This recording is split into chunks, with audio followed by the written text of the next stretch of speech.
Nobody could help me. I had to help myself. I couldn't let this place beat me.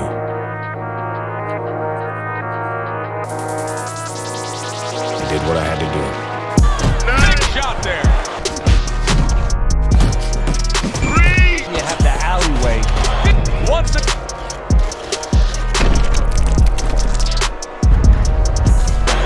by way of I kept winning fights. I got people's attention.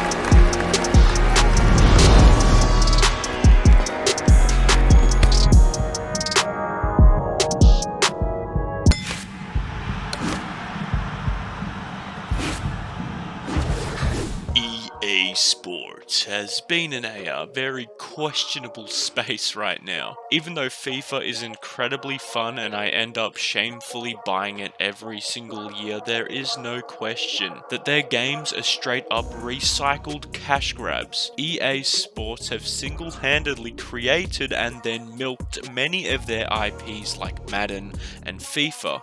However, there was once a time where they truly cared about their games, or at least it seemed as though they did. One such game is the legendary Fight Night Champion, the best boxing game this world has ever witnessed. And that's not my opinion, this is straight up fucking facts, my G. It was and still is a rare EA Sports game where the fighting was perfect, creating your own character was incredibly fun and addictive, the 1v1s were bonkers, but most of all, the storytelling was just as, if not more compelling and gripping than the core gameplay itself. The whole adventure and every fight within Champion mode had real meaning and you truly felt an emotional connection to the main protagonist. Unlike FIFA's story mode, this entire game was EA catching lightning in a bottle. And in the background of all of this, quite possibly the backbone of most EA Sports games, especially for back in this era, is that they curated the most moistiest, most beautiful soundtracks of all time. Every single time I boot this game up, nostalgia hits me like a cargo train. And it's because of tracks like I Need a Dollar, The Loser Wins, Old Ways, and many, many more. It goes to show that soundtracks are arguably the biggest aspect on why FIFA 12 and FIFA 15 were the two best FIFA games of all time. And I'm glad that someone sat down and thought hard about what songs to include or not include. Whoever that was for this game deserves a pay rise, like right now.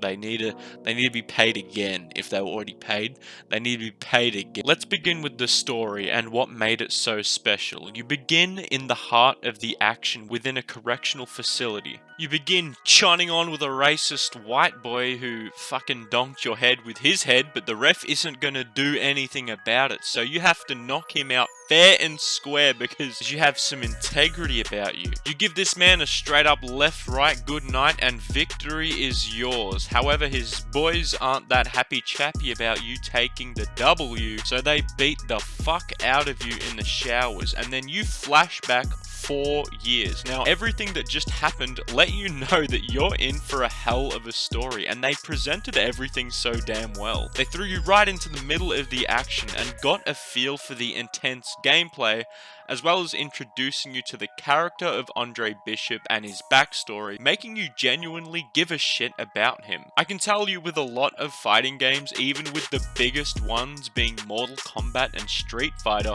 there isn't anything as personable or as captivating as this opening right here. And this is exactly why myself and many others who love this game stayed for the story. So yeah, right after this you flash back 4 years before prison and you get introduced to Andre Bishop's brother, another key character in the story, as well as the antagonist of the story, Isaac Frost, who in retrospect sounds like a Walter White but at home. Nobody here could ever go the distance with me. I am the best fighter at these games. And his coach looks like the priest from Outlast 1. Like, honestly, it's actually scary when they're side by side. I mean, look at this! Next up, you're training in a boxing gym, which actually can be used in legacy mode or fight mode, and definitely has a pretty cool vibe to it. It's a lot more intense fighting in a home type gym or in the Mexican gym as well, where you can hear all the shots and all the grunts with distant radio music playing in the background. compared to constantly fighting in an arena where there's too much noise going on and too much lights. It's a great contrast to switch between the two. Next up, Father Martin rocks up out of nowhere looking like a mafia priest and pretty much says he wants him and his daughter to manage Andre for the title shot within 2 years. However, Andre and his coach reject his deal and Father Martin didn't take it well. Father Martin, or McQueen, whatever your name is, I don't know who lied to you, sir, but you are definitely not the father. There's no way. From this conversation, you also pick up that Andre's dad was once a great heavyweight fighter as well, and later find out that Gus, your trainer, took you and your brother in shortly after both of your parents died. So this scene sets up who the good guys are and who the bad guys are pretty cookie cutter, and you're still on the edge of your seat, eager to see what the fuck got Andre in prison in the first place, because thus far he seems like a level-headed gentleman, and you wonder what went wrong. Now you're taking your first steps as a pro and the headgear is off for the next fight. It looks as if you're gaining a lot of traction, however your rival is also in the headlights as well. From here on you engage in a few more fights, looking like a smooth ride, and you kind of start to forget that this is all a flashback and you're soon to be in prison. McQueen's daughter approaches Andre when he's training and still questions Andre about what it will take him to work with them instead of Gus. This, on the other hand, in contrast to her father, actually seems like a civil conversation, proving that McQueen's daughter isn't that bad of a person. Andre politely declines and Megan accepts the situation and walks away, before actually giving Andre a tip for his next fight. His next opponent actually has a pretty brutal left hook. At first you think this is just your usual storytelling quirk, and it's probably just going to be a harder fight than usual. However, the next fighter's left hook is indeed shocking, and it's all told through the mechanics in the game. This style of storytelling is actually pretty prevalent within this game, and it's surprisingly lacking from most fighting games, where the more you progress, the harder the fights become. Meanwhile, this game incorporates real-world advantages and disadvantages in boxing matches into the gameplay, which I truly believe is noteworthy, since this challenge isn't just a simple tweak of sliding up all the stats of the opponent. This fight was one of the first few challenges in the game, and you definitely make sure to block and dodge that left hook, which was presented brilliantly. McQueen's still adamant about managing Andre Bishop within the next cutscene, and you can see he's fucking pissed for some reason. Quickly, this guy gets pretty agitating, but after the next fight you get approached by two strangers who want to start shit and even pull out a gun on you before they take you out and arrest you, exposing themselves to be dirty cops, pinning a false crime on you of carrying an unlicensed firearm and assaulting 2 police officers at the gym. It's here that you get to see the fighters rise and fall, going from almost heavyweight champion to utter rock bottom. And not a lot of sports or fighting games in general seem to really give as much meaning to a protagonist quite like this one. You not only want to see what comes next, but you want Andre Bishop to return and want him to win. And since it's a video game, you know, the best form of storytelling ever, you are the fighter, you are the leading force that decides if he wins or not. This is video game storytelling done right, and we're not even halfway through, baby. Your prison coach sets you up with your next fight and says it's going to be a bare knuckles fight with a couple more skinheads. And let me tell you, they made this fight really fucking brutal. They were not lazy with bare knuckle fight mechanics, which is actually a mode in the game as well, or the sound design. They made it feel and sound like a bare knuckle fight. After your victory, you get a visit from your brother, who pretty much says he abandoned Gus and chose to side with McQueen, the same guy who got you into prison in the first place. I like how he says that McQueen is taking care of him, then subtly flashes his new jewelry, showing that he really valued money a little bit more than integrity. But at the same time, Andre never seemed to communicate that with his brother, which is the strangest aspect about this situation, I'll admit. And for the whole story, it seems as if Andre's brother never knew that McQueen got his brother into prison in the first place, which is, you know, a pretty big plot hole, but hey, this game's still fucking awesome, okay? But after this, you're off to bare knuckle fight another skinhead, then after that, another skinhead wants to jump in right after your victory to catch you while you're tired, but nuh-uh, you send that bitch straight back to Nazi Germany, and you're off. It's been a good time and definitely worth the character building arc, but you're now a free man. You get to head straight back to the boxing gym, but as a janitor, as a cleaner. And who do you see? Not only Father Martin, but the cop. But the cop has the gall, the absolute balls of steel to come back and say, hey, hi, how you doing? You better not get yourself in trouble again. And Andre's entirely chill with this situation. Not only about your brother going to the dark side, but seeing these two fuckknuckles again. Maybe because he wants to razzle-dazzle with McQueen's daughter. But still, this guy has to be the most calm and content guy on the face of the earth. Up next is probably one of the most badass scenes in fighting game history. You see this dude called Brooks low blow your brother, and you walk off trying to remain level-headed. But after Brooks continues to talk shit... Yeah, that's right, bitch. Go clean them toilets. Here, I left something in there for you, too. Yo, Brooks, chill out. Oh, what? You want to do something about it? Get out of the ring, Raymond.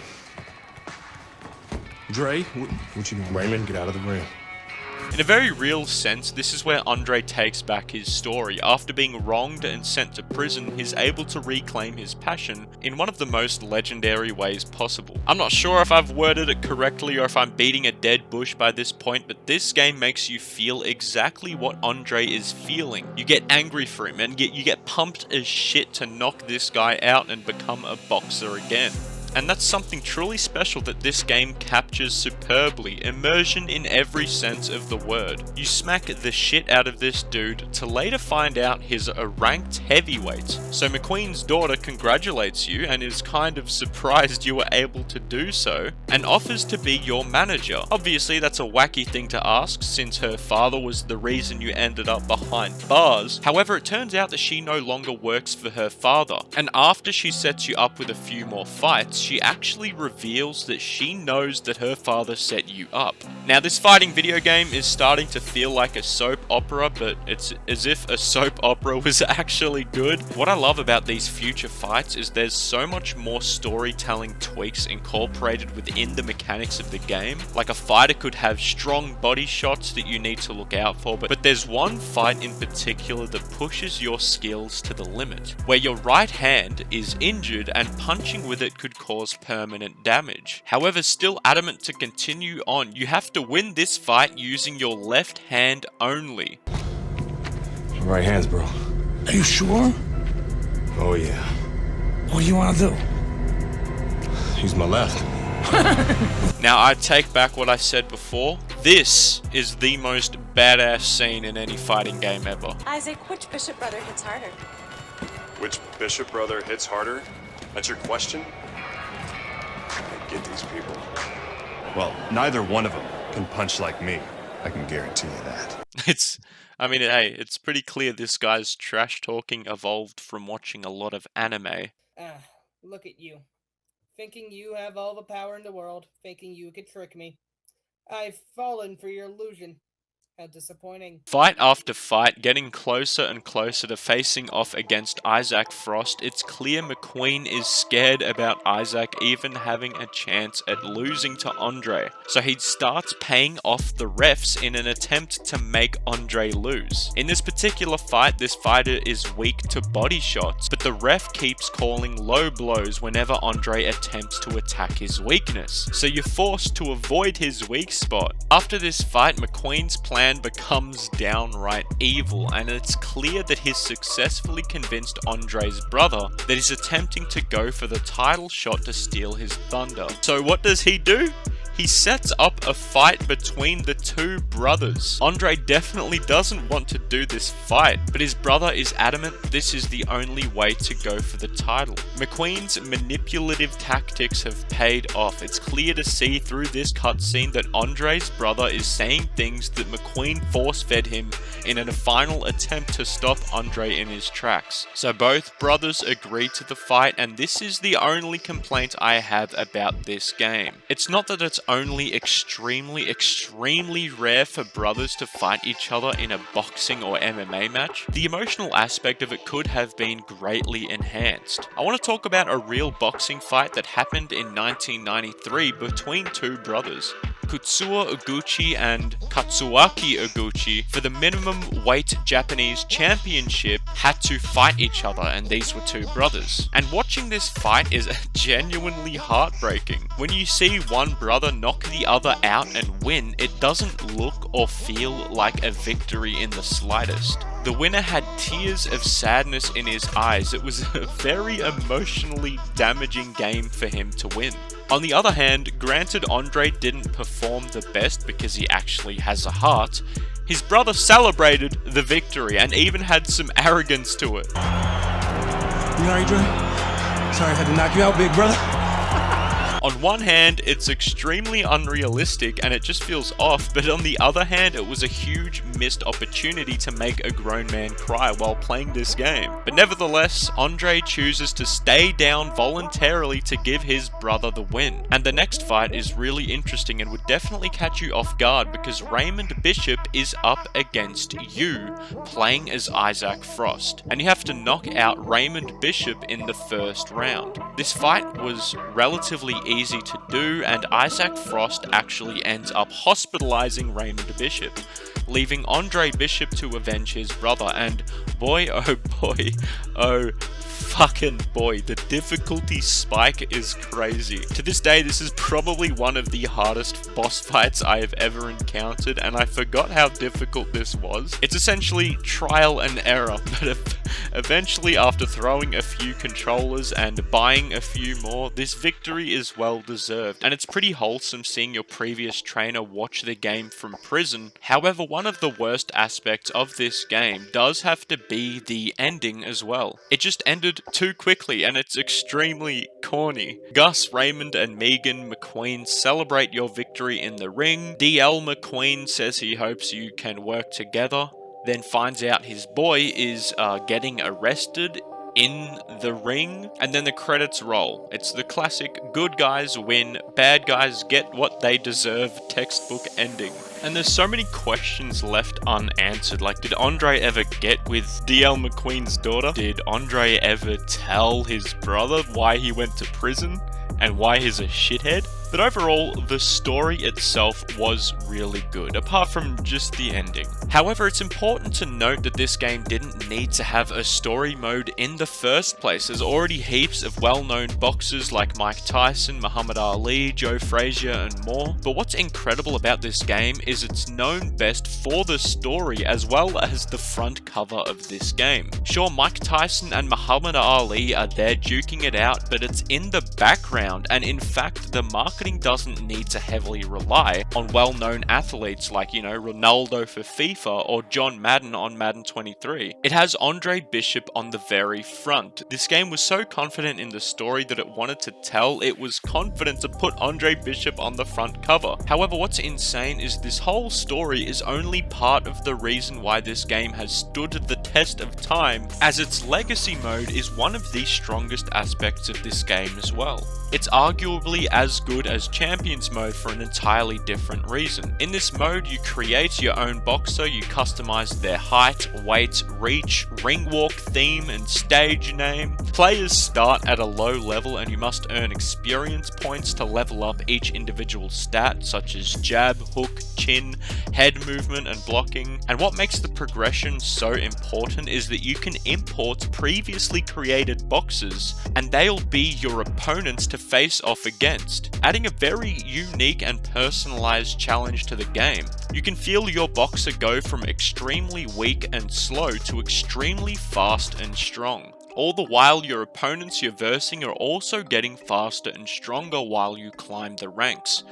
This creates a sense of tension and challenge within every next match that's unmatched in other boxing games. There's many ways to improve your character's abilities as well. You can choose to focus on open sparring, staying on your feet, endurance training, double end bag and heavy combo training, all of which you can take active part on, and it's up to you how effective the training actually is. On the other hand, you can train basic athleticism with strength, speed, endurance, conditioning, toughness, or reflexes training, and choosing what to train does have a direct impact on what your character is able to do and what he's good at. Players can create brawler characters who just have a mean hook and don't need to worry much about endurance, since they'll just knock people out in the first round. Or you can create endurance gods with insane chins that can go the distance and win fights through stamina. Overall, Legacy mode in Fight Night Champion is pretty fucking awesome. The ability to create your own boxer and train their skills and watch them grow into the greatest of all time is a feeling that's hard to match within other games. The sense of challenge and personalization that Legacy mode provides is pretty much unmatched in any other boxing game. And it's one of the main reasons why Fight Night Champion is still one of the best boxing games to play even to this day. And I gotta admit, even while filming this video, I was versing my brother and we were just having a blast. Like, I just wanted to have one match after the other and try and beat him, because he's fucking on crack. Is fucking on like some drugs or something. But overall, this was still a blast to go back and visit. I'm just really amazed by a lot of these games that I go back and play, and I think in my head, you know, this is probably aged bad, and then it hasn't at all. It's still just as amazing as I remember it. But yeah, that'll be it for this video. I really hope you enjoyed, and if you haven't played this game, and maybe I don't want to convince you to get an emulator, but if you get an emulator working and get a controller, I mean, it wouldn't be a bad idea to play this game. But if you like this video, please like and subscribe. Leave a comment below if you have played this game or if you haven't played this game. And yeah, I will catch you in the next episode. As always, stay safe, stay sexy, stay humble. Mwah, mwah, mwah. Suck your nipple.